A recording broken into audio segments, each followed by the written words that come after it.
പരമ്പരാഗത നാഗർ ശൈലിയിൽ 380 അടി നീളത്തിൽ കിഴക്ക് പടിഞ്ഞാറൻ ദിശയിലാണ് അയോധ്യയിലെ രാമക്ഷേത്രം നിർമ്മിച്ചിരിക്കുന്നത്.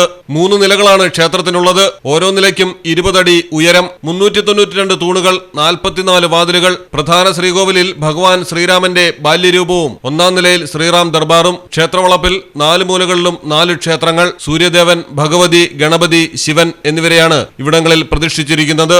ക്ഷേത്രത്തിന്റെ വടക്ക് ഭാഗം അന്നപൂർണദേവിയുടെ ക്ഷേത്രവും തെക്ക് ഭാഗത്ത് ഹനുമാന്റെ ക്ഷേത്രവുമാണ് നിർമ്മിച്ചിരിക്കുന്നത്. പുരാതന കാലം മുതലുള്ള ചരിത്ര പ്രസിദ്ധമായ സീതാകൂപ്പ് എന്നറിയപ്പെടുന്ന കിണറും ക്ഷേത്രത്തിന് സമീപം സ്ഥിതി ചെയ്യുന്നു. ക്ഷേത്രത്തിന്റെ അടിത്തറ 14 മീറ്റർ കനമുള്ള റോളർ കോമ്പാക്ട് കോൺക്രീറ്റിന്റെ പാളി ഉപയോഗിച്ചാണ് നിർമ്മിച്ചിരിക്കുന്നത്. ക്ഷേത്ര സമുച്ചയത്തിൽ മലിനജല ശുദ്ധീകരണ പ്ലാന്റ്, ജലശുദ്ധീകരണ പ്ലാന്റ്, അഗ്നിസുരക്ഷാ സംവിധാനങ്ങൾ, വൈദ്യുതി നിലയം തുടങ്ങിയവയെല്ലാമുണ്ട്.